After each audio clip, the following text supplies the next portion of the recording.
It's pretty safe to say that today's culture isn't doing a great job at raising our next generation of leaders. And I think one of the biggest lies that our young men and our young women are being fed, but especially our young men, are being fed is that you shouldn't have to wait until marriage in order to have sex. As long as you're both consenting, sex is not only perfectly fine, but it's actually encouraged by our education system, and they're going to teach you all about it.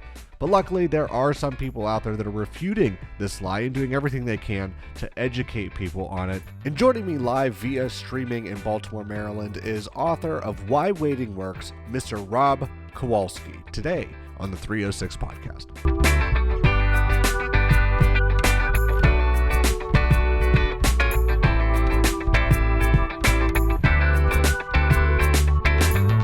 Thank you so much for joining me. My name is Scott, and welcome to the 306 Podcast. If you haven't already, please subscribe. I would really enjoy it. Become a local here in our neighborhood and see all the content that we have. Recently, we've been putting together more and more content that's geared towards developing leaders, and that's really exciting. And I'm so glad to be joined here today by the author of an upcoming book, Why Waiting Works, Mr. Rob Kowalski. Thank you for joining us, Rob. Thanks for having me on the show. It's a pleasure. So I guess the first question would be culture. This seems to fly right in the face of culture. Waiting for marriage, that's a sticky thing, not cool or not trendy. So why write this book? Well, for me, I really lived at polar ends of the spectrum. I had a lot of sex, and I've been abstinent for long periods. So I've come to understand some things, and I honestly believe that I can explain practically why it's in your best interest to wait, maybe better than anyone in the world, because I don't think that there's anyone that's lived at such extremes. So I wanted to kind of, I'm writing the book to obviously put it out there to help people, maybe gain a better understanding of something that I didn't understand in the least when I started, and ultimately help them avoid some pain and wasted time. I mean, it's out there that there's a lot of different of these self-help books, but yours is different. You kind of take a different angle. Do you want to kind of elaborate on how your book, Why Waiting Works, is different than some of these other books on abstinence or waiting until marriage? Well, I really approach it from a very practical standpoint. Every other book that I've read on the subject is really kind of is very biblical, or the Bible says so, breaking a commandment or whatever. I again approach it just from real life experiences that I've went through, and it's so practical why it makes sense to wait, and I break it down for people that it's almost like you can't even dispute it when you hear it. And I've been at several podcasts and debates about the subject, and it's almost like it would be like saying exercise isn't good for you or dieting doesn't make you thinner. It's that ridiculous to try to argue it. Yeah. At least with me, because again, I've lived at polar ends of the spectrum, so I really understand it. Yeah.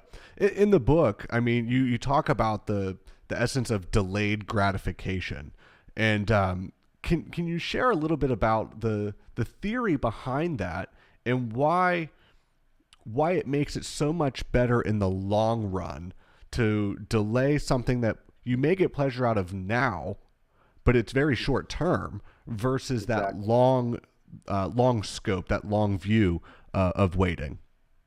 Right. Well, there's several things I could say about that. I mean, everyone believes in delayed gratification, in just about every other area of life. We know that with exercise, you can't eat whatever you want when you want. If you want to buy a house, you have to save money and deprive yourself of things that you may want to buy in the moment. Sex is the one thing that we want to put our hands over our ears and pretend like it's not true. Well, unfortunately, it is. And what I tell people is think about it. Name one thing in the world where instant gratification produces long-term happiness, and people can't name one. There really isn't anything.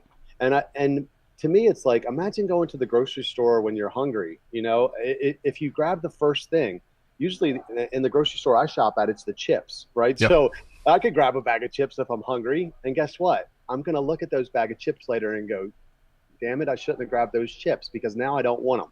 I Right. really wanted to go to the pot roast and the vegetables, but it was way back in the grocery store, and I didn't have the patience to get back there. You know what I mean? It's like that. But again, we don't think it all the way through. We think we're going to be the exception to the rule, Yeah. and we're going to find Mrs. Right, at the bar at 2 o'clock in the morning. Right. And it usually just doesn't work like that. Yeah. So, and those are all great points. I mean, and there's definitely a psychology as to why the grocery stores will put the chips and the cookies in the front and make you walk to the back. But I mean, so what's your goal with this book? How does this book change how, especially young people, view relationships? I mean, because it doesn't quite sound like fun anymore, Yeah. if you put it the way that you think it should be. Well, it's more fun. I mean, here's the deal. I do say it's very practical, but I have to put a Christian perspective on it because I'm a believer. The Bible says no discipline is pleasant at the time. It's painful. Mm-hmm. But later on, however, it yields a harvest of righteousness and peace for those who are trained by it. So when you think about that, later comes, we don't want to think about that. The punchline to instant gratification is Charlie Sheen. Do you think he's having fun right now? Because I would say no, he's not having fun. Right. He had fun in some moments, but he's not having fun right now. So I don't want short-term fun. I want long-term happiness. And that's what this perspective provides. It just forces you to play the tape all the way through so that when you get to later in life, you can set yourself up for a place where you're happy. Because I think everyone that listens to this podcast would agree that they want a best friend that you're sexually attracted to. Who doesn't want that? Right. I mean, I would want somebody that I love hanging out with, that I also like to sleep with. I mean, wouldn't that be the best of both worlds? But what happens is we take the bait, what I call the sex trap. You end up having sex with someone early, and then you get attached to someone that you're not deeply connected to. And then guess what? How many times have you heard this, the sex stops after you get married? I've heard that all the time from married people. And I'm like, no wonder, it's because you did it ass backward.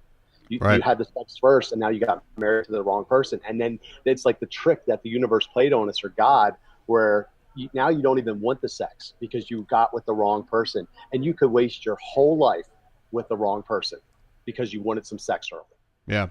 I mean, and if you look at our culture today, we talk a lot about culture on this podcast particularly. And what we're seeing in schools is where they're introducing sex at such a young age. The kids are just enamored by it, and they're pretty much saying, as long as you're both consensual, yeah, sex is fine. It doesn't need to wait. That's a religious thing, and no one believes in that anyways. I mean, and so how this is a tough battle, that Christians have in particular, in working this angle. Yeah. So how do you see getting this into culture and letting it stick? Yeah. Well, I'm going to shout it from the rooftops because I feel like I'm a whistleblower. Yeah. I was the fat guy that's telling you, you can't run up the stairs. And I know Right. how you're out of breath every time you take 10. Like, I can tell you all the reasons it's not working for you. And I'm going to do that. And if I have to shove it down people's throat, I'm going to do it. But I'm not a religious guy. I mean, like, you look at, I got tattoos all over. I'm not, but I can, again, I've lived that life and I know all the reasons that it's not working. I know that we're in an uphill battle. The culture is so prevalent, but even the school systems, like you said, it's like it's almost idiotic. We see kids or, teenagers, single parents having babies, STDs, all the consequences that come with it. Yet we don't put two and two together to realize Right. that this is what we're teaching people, or even the music that's being played on the radio that just, pushes kids into that lifestyle. I mean, it's time for people to really wake up. And, I think about a quote I heard Will Smith quote. I think it was Buddha. And he said, every day the good man tries to empty the ocean with a ladle. So, Right. Right now we have a ladle and we're trying to empty the ocean. But I do believe that if enough of us speak up about it and, educate people really, which is what I'm trying to do, by making it such a practical thing to make people think, I told someone the other day, I'm like, even if they don't wait till marriage, if people that listen to this podcast don't wait till marriage, maybe they just wait one more date because they say, you know what, he might be right, or I see Hmm. some value in this. And in that time that they waited that one more date longer than they usually waited, they find out that that girl's crazy or that guy's a jerk, and they avoid years of time with them or a pregnancy or whatever. That to me is still a win. So that's really what I'm trying to do is help people the mistakes that I made because I didn't understand this stuff. No one taught it to me. It was only through, trial and error that I was able to figure it out. Yeah. So you make all of these great points. And I think one of the interesting things about your story is that the fact that you did live it. I mean, you talk about being from both spectrums where, you claim to be a reformed bad boy, and I like that. I like that thought. And you talk in your biography a little bit about, how your encounter with Christ and how that changed you. Can you walk us through that? The couple of days leading up to that point and the couple of days after and just that transformation. Yeah, absolutely. And I'd love to tell you the whole story and actually about a nonprofit that I started. I'm wearing the shirt, shameless plug. Yeah. But I was 27 years old. I was the biggest stripper in Baltimore. I was in the phone book, worked for every entertainment agency in town. I was also the biggest promoter at the time. I was running nightlife in Baltimore. And making a lot of money. I was very popular. I had a lot of girls, and I liked being me. I really did. And when I was just to preface this, my uncle put me in Christian schools a couple of years when I was young, and I went to Christian camp. I raised my hand, prayed the sinner's prayer as a kid. But in all honesty, I never had heard God's voice or felt His presence before. So when I became an adult, I just didn't know if it was real. I would see people pray, and I would wonder to myself, I don't know if anybody's really listening. So again, my God was pleasure. I did what I wanted to do when I wanted to do it. And when I was 27, I was in Cancun, Mexico with a group of friends partying like a rock star. And I woke up one morning and God called me. And I wasn't an audible voice, but it was completely unmistakable. And He said, trust me, I have a plan for you. And I did the most radical 180 a person can do. I literally left Cancun the next day, flew home, quit promoting, quit stripping, broke up with my girlfriend, was abstinent for the next 6 years. So think about that for a second. Yeah. Wow. For going from being the most promiscuous guy in my town to being abstinent. So it took a hell of a lot of determination. And, at that time I was going to church. I started going to church. I was, learning about God. I really didn't know much about Him at the time. And, I was looking for a group of people to hang out with because I had to cut off all my old friends because they were, still doing the things that I was doing previously. And I couldn't find a group of people that I really could relate to. Like I didn't relate to church people, to be honest. Mm-hmm. I thought, I love the things that I was learning, but I didn't relate to them. They were a little strange or they just, we weren't the same people, I felt like. And so I found myself staying at home alone a lot or going to the movies on the weekends. And just, trying to avoid trouble while I waited for God to bring me this girl that He promised. And after, that wait turned into 6 years. And eventually I got so burnt out on it all that I drifted back to the bars because I wanted to be around people again and I wanted to enjoy my life. And I hadn't been.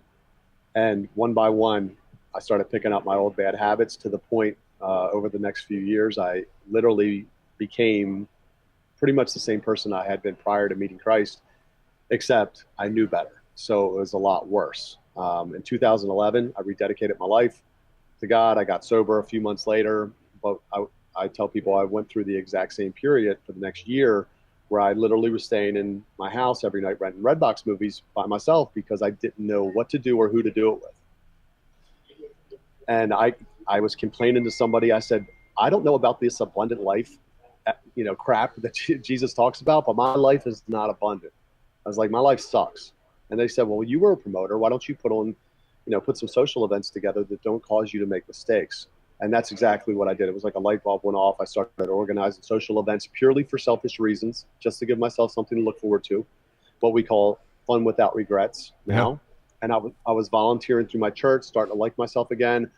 I realized that healing that I was feeling from serving, from volunteering, that my friends that needed that. My former friends whose lives were starting to fall apart from the bad decisions that they had been making, but I knew that they weren't going to come to the church, outreach or whatever, the church coach Yeah. drive.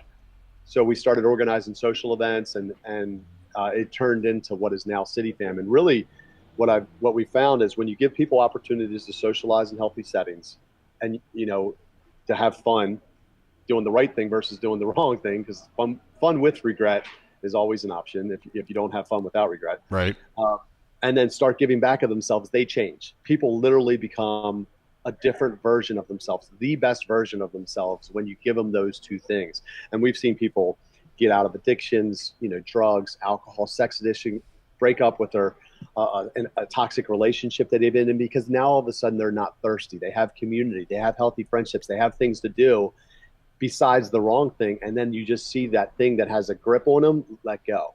And they come off of prescription meds, and they'll leave their dead end job and start a business. It's just, and that to me is like, this is what the church used to do. It used to provide people healthy community where they could get over their things, but people don't go to the church anymore. They don't go to the building. So, City Fam isn't faith-based, but for us, we are doing the work of the church in a lot of respects, because we're taking that, all of our principles are founded on Christian principles, but we're taking that out to the places where the people are that need it most, like the bars or the amusement parks or sporting events. And we've really kind of created this ladder where a social event is the first step. And then once you get them here, we take a portion of the money from the social event, we give it to a nonprofit in the community, and then we actually go volunteer for them together. So then people take another step. By the time they get up to here, they're feeling different about themselves. They've made some healthy friendships, and you'll see them walk right up to the third step, which is community, and then they fulfillment, where they become, the best version of themselves, is what we say. That's awesome. Probably a longer answer than you wanted. No, that's all very, very good. So, Why Waiting Works. When did it come out, and how do we get our hands on this book? So spring of 2018. So I think I have about 5 weeks left, but I think it's going to come out in the next 2 to 3 weeks. Okay. You can go to whywaitingworks.com. You can read excerpts from the book on my website, which is Rob B. Kowalski, and that's Kowalski with an I.com. And I have several blogs up there, and you can get a taste of what the book will be about. Again, it's a very practical standpoint, and I think it'll challenge your beliefs. Awesome. And how can they get in touch with City Fam? Cityfam.com is the website. It's CITYFAM. You can see it here on my shirt. And we really have a vision to have these everywhere, because I know that there's people like me and our other members of the group in every city. And, they're either staying at home on the weekends, bored out of their mind, or they're going to the bars and the clubs thinking, well, what's the alternative, right? So now there is. We push the envelope. We have a ton of fun. We have more fun. So back to what we talked about, we have more fun because it's not short-term fun. I say all the time, I'd rather have long-term friends than short-term sex partners, because that's what makes life really rich, is when you have a great group of people around you, inspiring you, encouraging you, supporting you, that you get to do life with. That's really what makes life rich. That's awesome. Well, good luck with the book. I hope to have you back on maybe after it comes out and I get a chance to read through the whole thing. I'd love that. But yeah, thank you so much for joining us. It was a pleasure meeting you and learning about your new book, Why Waiting Works, and also about City Fam. I think that's a great organization, and so congrats on that as well. It's always nice to see people who just take it upon themselves to be true leaders, to step up, see a need, and do it, and be able to overcome, I'm sure, tons of obstacles, setbacks, and still not let those setbacks determine your outcome. I really, really admire that about you, and I really appreciate you sharing the fact you got yourself together, but then you did have a setback. But you know what? That's going to happen, and people that say they never have a setback are lying to you. I mean, so everyone has a setback. So it's just great to see where you've come and how your story is just continuing to motivate and encourage people. So thank you again. Thanks for having me on. And just, again, I got to give all credit to Jesus, it was the calling of my life that gave me the motivation to do the work. He dangled the vision in front of me, helped me see it really clearly. And I was willing to push through the pain once the vision became clear. And then as far as City Fam goes, who knows? Maybe we'll bring it to Evansburg. That'd be great. That'd be great. Hey, thank you so much, Rob. Thanks again for having me on. No problem. Thank you again for watching. This is the 306 podcast. Join us next week as we continue to go through some leadership development kind of themes. And as always, like and subscribe, and we will talk to you next time on the 306 podcast.